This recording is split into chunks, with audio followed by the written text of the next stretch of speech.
ভারত। এই যে চাচা ওয়াজ বুঝতেছি, একটা ভালো লোক পাইলাম যে চাচা ওয়াজ বুঝতেছি। বাড়ি হলো ভারতে, নাম শ্রী লক্ষণ সেনগুপ্ত বাবু।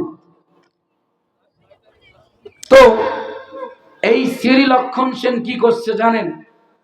তার বাপের ধর্ম, বোনের ধর্ম, দাদা দাদির ধর্ম, এক কথায় তার যে ধর্ম আছে এইটা ভারতবর্ষে মুসলমানদের উপর চাপাই দিয়া মুসলমানদের ধর্মকে মাটির নিচে কবর দিবে।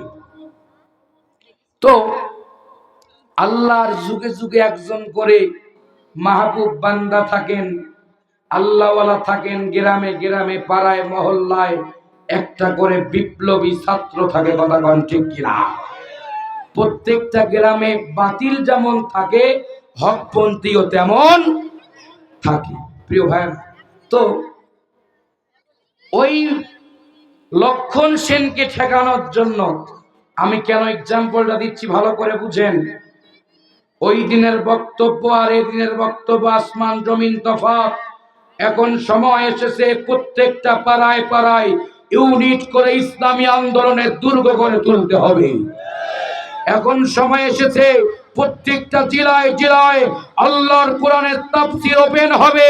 শুধু একদিন না, ঘন্টার পর ঘন্টা না, এক সপ্তাহ না, মাসের পর মাস তাফসীর চলবে। আমরা দেখেছি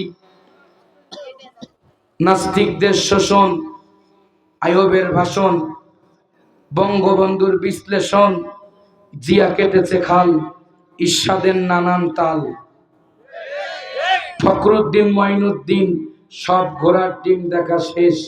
আগামীর বাংলাদেশ কোরআনের বাংলাদেশ, আগামীর বাংলাদেশ ইসলামের বাংলাদেশ, আগামীর বাংলাদেশ আলেম উলামার বাংলাদেশ, আগামীর বাংলাদেশ পীর মাশায়েখের বাংলাদেশ, আগামীর বাংলাদেশ ফ্যাসিস্ট খুনি সন্ত্রাসী হটাবার বাংলাদেশ। ইসলাম আর কোরআন প্রতিষ্ঠার জন্য যদি আবার রক্তের প্রয়োজন হয়, হাতের প্রয়োজন হয়, জীবনের প্রয়োজন হয়, কারা কারা হাত দিতে, রক্ত দিতে রাজি আছেন? দুই হাত তুলে দেখান।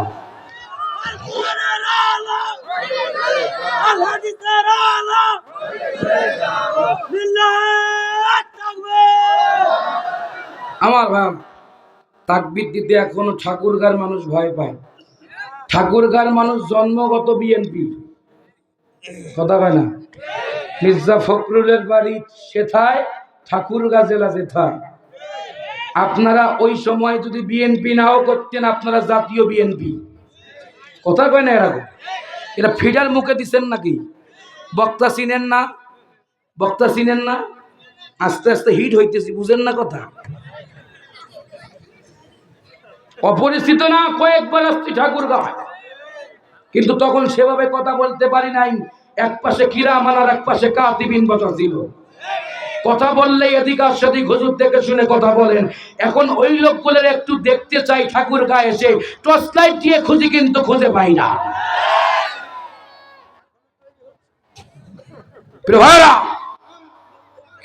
কি বলতো?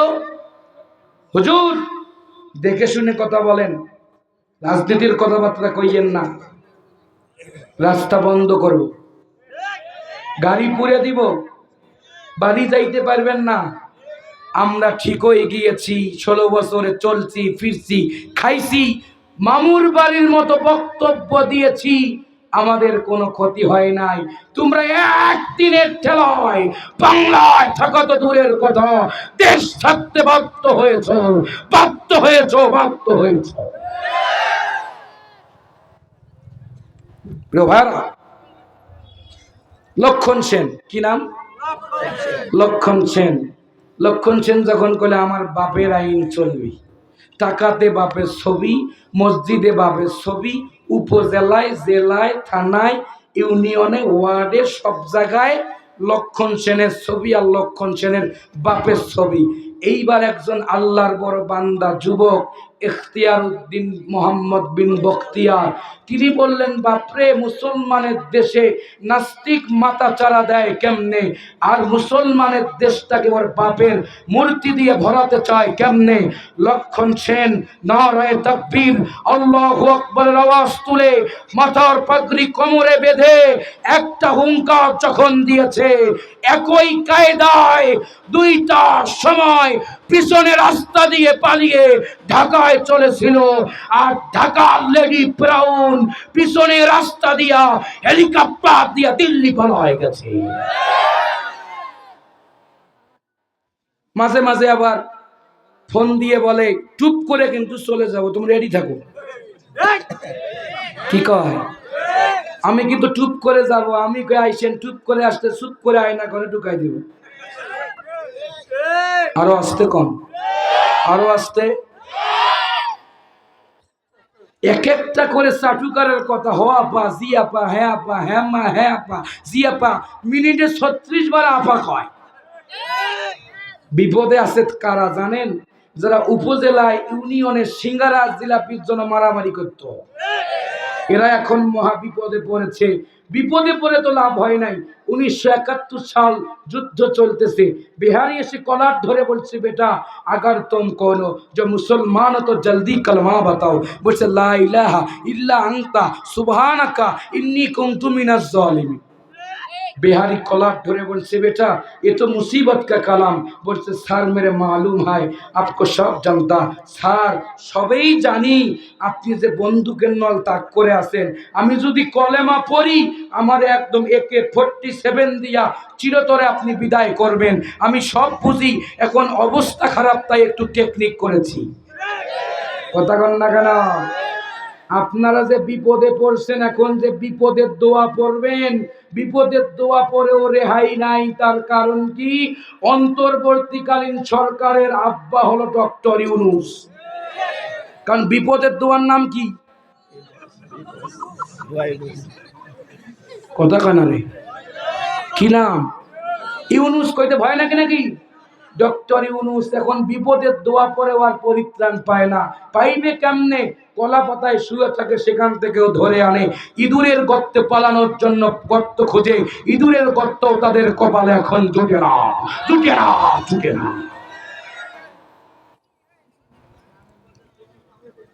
সম্মানিত ভাইয়ারা, আসুন তাহলে মূল আলোচনায় যাই। আল্লাহর নবীজি গোপনে দাওয়াত দিলেন। আল্লাহ রাব্বুল আলামিন বললেন, নবীজি আর মক্কায় থাকা যাবে না, মদিনায় যাওয়া লাগবে। কোথায় যাওয়া লাগবে? মদিনায় চলে যান। আল্লাহর নবীজি তৎক্ষণাৎ হিজরত করলেন। আল্লাহর নবীর হিজরতটা ছিল ওপেনে, আর এদের হিজরতটা ছিল গোপনে। এটা ছিল হিজরতে সুগরা, আর রাসূলের হিজরতটা ছিল হিজরতে কুবরা। এটা হইছে আল্লাহর নির্দেশে, আর ওনাদের হিজরত হইছে নরেন্দ্র মোদীর নির্দেশে। আল্লাহর নির্দেশে হয়েছে যে হিজরত, এইটা সত্য হিজরত। আর নরেন্দ্র মোদীর কথা টেলিফোনে যেই হিজরত হয়েছে, এইটা হিজরত না, এইটা জীবন বাঁচা হিজরত। কথা কন ঠিক কিনা? এত সাজুগুজু করতেন, 8-10 প্রকারের লিপস্টিক লাগাতেন, কুচি দিয়া শাড়ি পরতেন। যখন জুলাই বিপ্লব শুরু হয়ে গেল, শাড়ি আর মশারি পরা তো দূরের কথা, লিপস্টিক লাগা তো দূরের কথা, চটি স্যান্ডেল পায়ে দিয়া কোন মতো জীবনটা ধরে পালিয়ে গেছে। কথা কন ঠিক কিনা? আল্লাহ রাব্বুল আলামিন বলছেন, মানুষ শোনো, যুগে যুগে যত স্বৈর শাসক, যুগে যুগে যত জালেম ছিল, আমি আল্লাহ রাব্বুল আলামিন ওই জালেমদেরকে বড় ধরনের কোন আযাব আর গজব দেই নাই। ছোট ছোট গজব দিয়া, হালকা পাতলা গজব দিয়া ওই জালিমদেরকে চিরতরে বিদায় করেছি। কথা কন ঠিক কিনা? উদাহরণ দিয়ে মূল আলোচনায় যাই। কষ্ট হচ্ছে নাকি? আপনারা যে উঠতেছেন, মোনাজাত দেব নাকি? হ্যাঁ, উদাহরণ দিলে বুঝবেন। আল্লাহ রাব্বুল আলামিন মূসার সাথে যখন ফিরাউন ফাইনাল খেলা খেলতে চাইল,